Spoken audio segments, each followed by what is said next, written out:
Welcome to Hoovie's Garage, and as it says on the back of my Lamborghini Countach, the dumbest automotive channel in all of YouTube. And yes, this is my 1989 Lamborghini Countach 25th Anniversary Edition, which I bought on the same day as my 1997 Lamborghini Diablo VT Roadster. And I'm still pinching myself. I still can't believe I happened to find the two cheapest Lamborghinis, Diablo and Countach, in the USA, just a few miles from my house, down a dirt road being sold by an eccentric doctor. But here they are. I wrote a check, and I guess my kids weren't college material anyway because it all went into Lamborghinis. But I'm still not sure if I'm going to be able to afford to keep these cars long term, but I sure am going to try. It's obvious why I'm going to try. This is the legendary poster car, this Countach, the car we are going to focus on today. But despite it being the car of everybody's dreams, it's actually an awful, awful car when it comes to doing car things. Despite the very long production run spanning 3 decades from the mid-70s until 1990,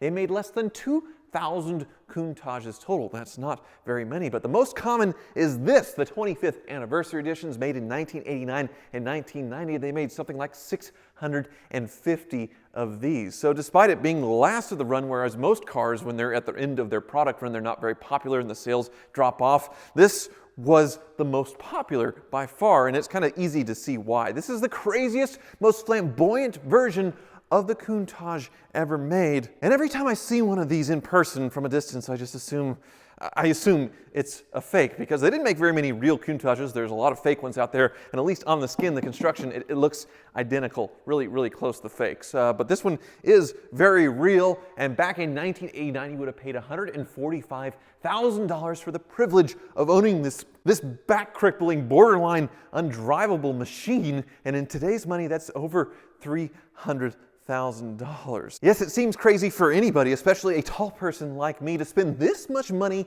to subject themselves to this much pain and torture and, well, poor driving experience. But when you look at the car, it's easy to see why. The Countach was built as the replacement from the Lamborghini Miura, and the Miura was automotive art. It's a beautiful masterpiece. And this Countach, coming as its replacement, is much less art and way more pornographic. And like a porn star, a lot of the things on this car are very fake and have no practical purpose whatsoever. You look at the shape of this car and you think that it's very aerodynamic with its wedge shape, but in reality, it's certainly not. The drag coefficient was 0.42, which is, well, downright awful. For context, a Ford Taurus from the 80s had a drag coefficient of 0.32. So this thing is a brick when it comes to wind resistance. And this wing here, it does absolutely nothing but slow the car down. The shape of it provides very little, if any, downforce, and it's not like these giant rear tires need more grip anyway. It's just absolutely, totally useless. On there, totally for decoration. So we make fun of Honda Civic owners for putting giant wings on the back of their cars, but Lamborghini was doing it in the 1980s. And since I mentioned the tires, let's get a close-up of these things, because holy moly, it is as wide as a dually truck rear end. It is absolutely ridiculous. And only 15 inches in the diameter. You can see this is all weather checked. The tires are absolutely ancient, and I was worried I wasn't going to be able to find these, but I actually did find them on Tire Rack. The Car Ninja is going to mount them on and do an alignment, so thank goodness for that. But just absolutely ridiculous, and apparently only made for the Lamborghini Countach. No other car shares this wacky 15-inch ultra-wide rear tire with a very, very deep dish. Back up to the spoiler, let me show you something which is equally ridiculous. This spoiler clearly was an afterthought, but despite this, Lamborghinis have a trunk back here. Let me see if this works. Sometimes the latch doesn't go. All right, we got the engine bonnet going up. There we go. Big old V12 there. And also we have a storage compartment, which is pretty decent. You could fit a normal full-size suitcase. It's about the same size as an overhead storage bin on an airplane. The liner here, this is Lamborghini quality here, people. But now that both the trunk and the engine bay are open, you cannot close onto the spoiler. You would damage both things, because this big spoiler is an afterthought. They didn't originally come with this. So you close that up.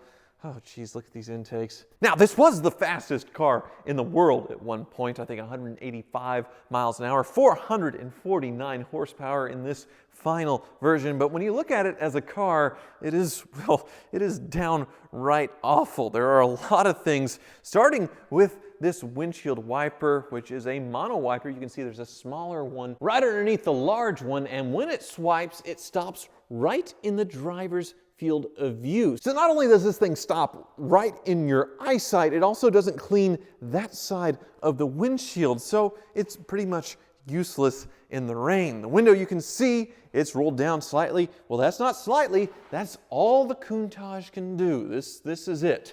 And since the climate control isn't working in my car at the moment, it doesn't blow anything, this is all the ventilation that I have. Now, rear visibility, I don't understand at all, because this window does absolutely nothing. All you do is look into this big air vent, which was added in the final version, the 25th anniversary edition, to look like a Testarossa. So this window does absolutely nothing. There is a matching one on the other side. Once again, zero rear visibility. But the back window here, I'm going to try and show it to you.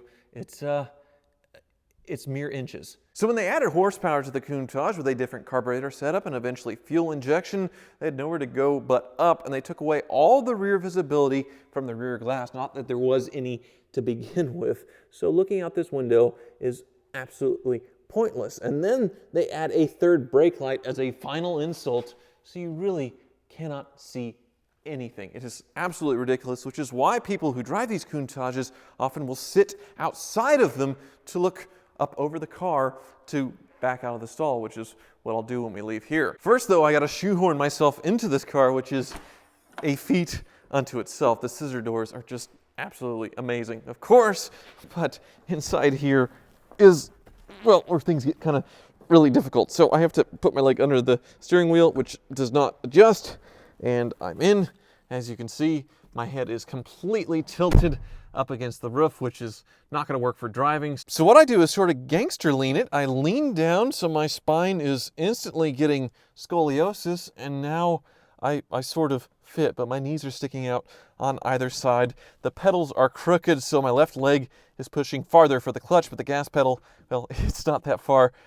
So you can see I really genuinely don't fit in this thing, but even though I don't fit in this car, I don't want to sell it. And I have owned this car's main rival briefly, the Ferrari Testarossa, and I fit in that car a lot better. But I couldn't wait to get rid of that car. Also, the steering wheel completely crooked. The dashboard, it looks like a cheap kit car dashboard, but that's a Lamborghini with the very flat windshield. My seat adjustments are hidden in here. Not that I can really adjust the seat much at all. It's just all the way back. Anyway, let's roll.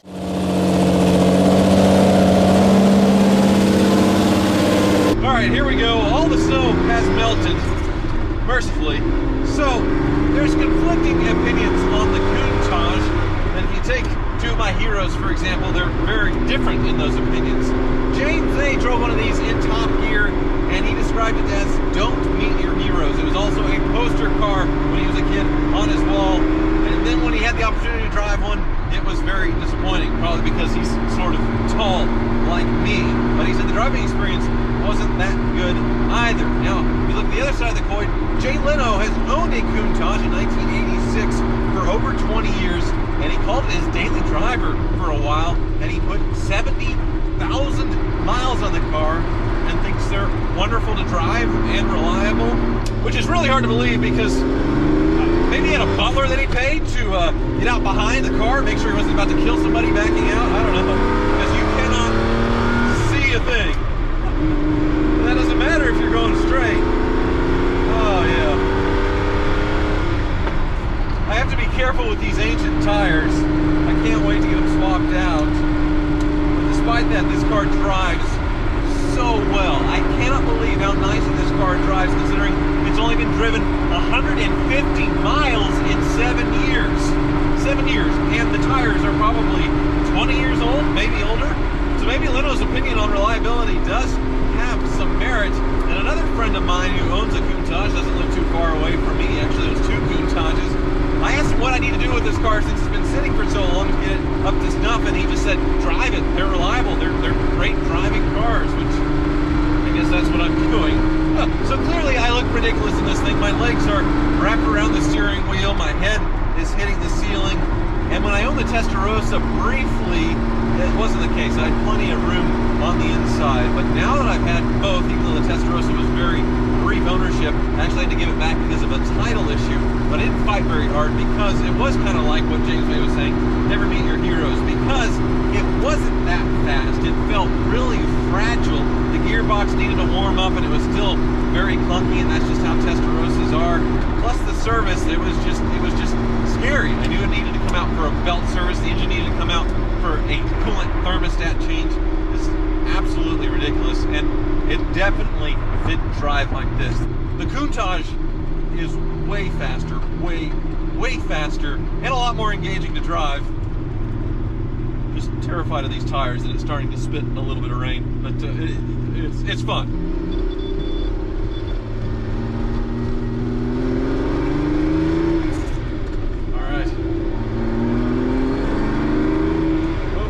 Stopping in front of me. Okay. Brakes are definitely not supercar brakes. They're more like truck brakes. Okay. And we're off again.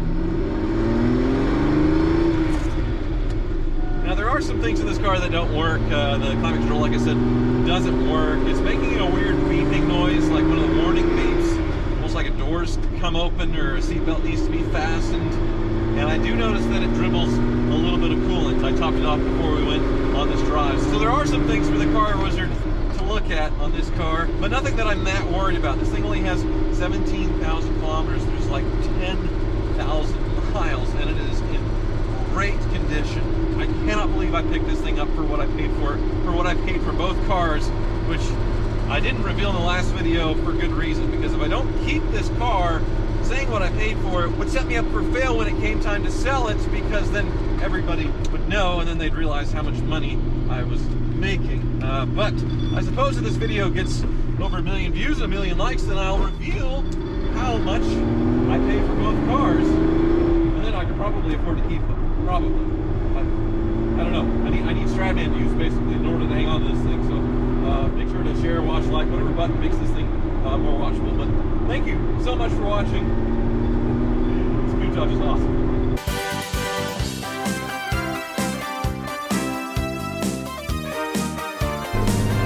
Oh no, my headlights! I wanted to flash them for the camera, but their left one stuck blinking. It's stuck. Hopefully when I turn it off and on again, it stops. If I turn on the headlights, it quits. That's good. Okay. All right. Thank you for watching.